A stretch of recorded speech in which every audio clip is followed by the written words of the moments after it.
नमस्ते दोस्तों।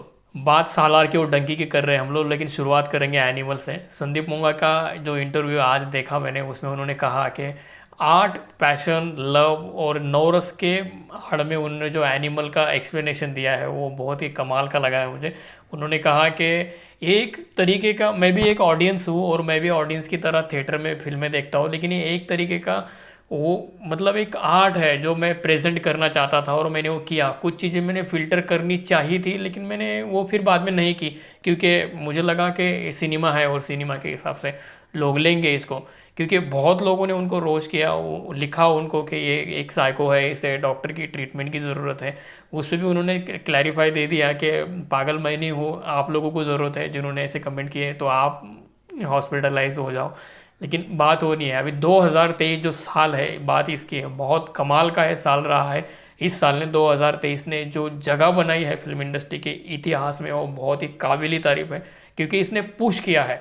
जैसे मतलब पठान ले लो, गदर 2 ले लो, जवान ले लो, एनिमल ले लो, सालार ले लो, डंकी ले लो, या फिर 12th फेल, लियो, जेलर, बहुत कमाल की फिल्में आई है। इनकी वजह से बहुत पुश हुआ है, क्योंकि हमने वक्त बुरा देखा इंडियन सिनेमा ने, जो लॉकडाउन के टाइम पे जब हम सारे के सारे लोग ओटीटी पे शिफ्ट हो गए थे और फिर कोसना शुरू किया था। उसके बीच में एक दो फिल्में आई, केजीएफ और पुष्पा, इन लोगों ने थोड़ा संभाला, लेकिन ये थोड़ा सा साउथ का कंटेंट हो रहा था बॉलीवुड के लिए, तो वो बात बन नहीं रही थी। लेकिन अभी सालार का जो हुआ, इसने जो हम बात कर रहे हैं सालार की और डंकी की, तो सालार का जो कलेक्शन हुआ है वो 170 करोड़ का कलेक्शन हुआ है सालार का एक दिन का। तो ये बिल्कुल सही है उनके हिसाब से। जैसे डंकी भी अभी बता रहे हैं, मेरे पास उसका रिपोर्ट है, 85 करोड़ का उसका डंकी का रिपोर्ट है, लेकिन वो उनके पोस्टर रिलीज हुए, उन्होंने पोस्टर आउट किए, उसमें लिखा है कि 109 करोड़, 10 करोड़। अभी मैंने चेक किया तो 85 करोड़ से है, लेकिन वो ज़्यादा बता रहे हैं। तो अभी वो कहाँ से वो अमाउंट आ रही है वो आई डोंट नो, बट वो कर रहे हैं। तो उसी तरीके से तो मैंने भी चेक किया, तो तेलंगाना में, साउथ में 2 स्टेट में अकेले अकेले उसी जगह से, इंक्लूडिंग वहाँ हिंदी भी है लैंग्वेज, लेकिन उसमें उसने 70 करोड़ का बिजनेस कर लिया है अकेले वहाँ से। फिर इंडिया में इधर से अलग किया है, क्योंकि 15,000 शोज़ उसके लगे हुए हैं। और उसके एडवांस बुकिंग भी, जैसे अभी आज की बुकिंग पकड़ेंगे उसकी, तो 20 करोड़ की उसकी एडवांस बुकिंग है सालार की। लेकिन डंकी की भी 12 करोड़ की एडवांस बुकिंग हो चुकी है। और ये मतलब ऐसा चली है चाल कछुए की, लेकिन फिल्म निकली है। क्योंकि जब एक्शन फिल्म की बात आई तो लोगों ने अभी अभी एक्शन फिल्म देखी हुई थी एनिमल, और लोगों को फिर से एक एक्शन फिल्म, क्योंकि थोड़े से जो एजुकेटेड ऑडियंस थी जिनको थोड़ा सा एलर्जी था एक्शन से या वायलेंस से, वो लोग नहीं गए थे। लेकिन उन लोगों ने अभी डिसाइड किया कि उनको डंकी देखना है। अभी मंडे को क्लैरिटी इसके ऊपर आ जाती है, लेकिन मंडे भी जो है वो हॉलीडे में ही कंसिडर हो रहा है। तो अभी मतलब पूरी तरह से पिक्चर क्लियर नहीं हो पाएगी कि कौन सी आगे जा रही है, कौन सी पीछे रह रही है। बात यहाँ पे मतलब आगे पीछे की या बहुत अच्छी फिल्म या बहुत बुरी फिल्म की नहीं है। दोनों फिल्म्स की अपनी अपनी अच्छाइयाँ हैं और अपनी अपनी बुराइयाँ भी हैं। दोनों दोनों में कुछ बातें हैं, लेकिन वो बेस्ट नहीं है। जो प्रशांत नील का केजीएफ वाला बेस्ट था वो ऑब्वियसली सालार में नहीं है, और वो वाला बेस्ट जो एसआरके का है, राजू हिरानी का है, वो वाला भी नहीं है डंकी में।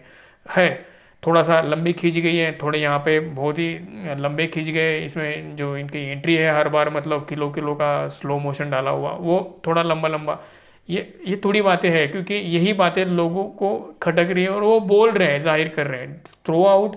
जैसे बाहुबली 150 करोड़ में बनी थी और उसमें एक सवाल छोड़ दिया गया था कि कटप्पा ने बाहुबली को क्यों मारा, तो 150 का 600 करोड़ तब बन गया था बाहुबली का, लेकिन उस सवाल की वजह से उन्होंने बाहुबली 2 जो है वो 250 करोड़ की बनाई, और वो लगभग 1900 करोड़ तक, 2000 करोड़ तक पहुंच गई, क्योंकि एक सवाल बिल्डअप हुआ था।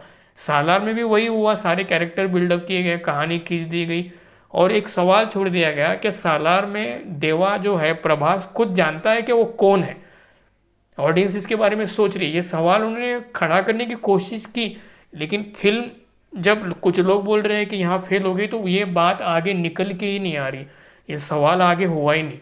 लेकिन डंकी जो है वो थ्रू आउट मतलब फिल्म है, थोड़ी लंबी खींच दी गई है, थोड़ा सा वो बात है, लेकिन एक लास्ट में मैसेज देके बात को ख़त्म कर दिया गया है। तो वो वाला बिजनेस वहाँ पे उस तरीके की स्ट्रैटेजी डंकी में नहीं है, तो वो क्लियर है। अभी जब मंडे और ट्यूसडे को 2 दिन का देखा जाएगा कलेक्शन, तो उसमें एक चीज़ साफ हो जाएगी कि ये फिल्म कितना बिजनेस कर रही है। मतलब हमारा फोकस बॉलीवुड पे, बॉलीवुड का फोकस मतलब डंकी पे, तो हम ऑब्वियसली जानना चाहेंगे ये कछुए की चाल जीतती है या फिर सालार का जादू, जो प्रशांत नील का कोलैबोरेशन हुआ है प्रभास के साथ, मतलब मास ऑडियंस के लिए वो कंटिन्यू रहता है। जिस तरीके से 2023 गया है उसी तरीके से उम्मीद है कि मतलब 2024 भी जाएगा क्या, क्योंकि साल के शुरू में ही एक बहुत ही बढ़िया जिसका ट्रेलर हमने देखा फाइटर ऋतिक रोशन की, वो रिलीज़ हो रही है।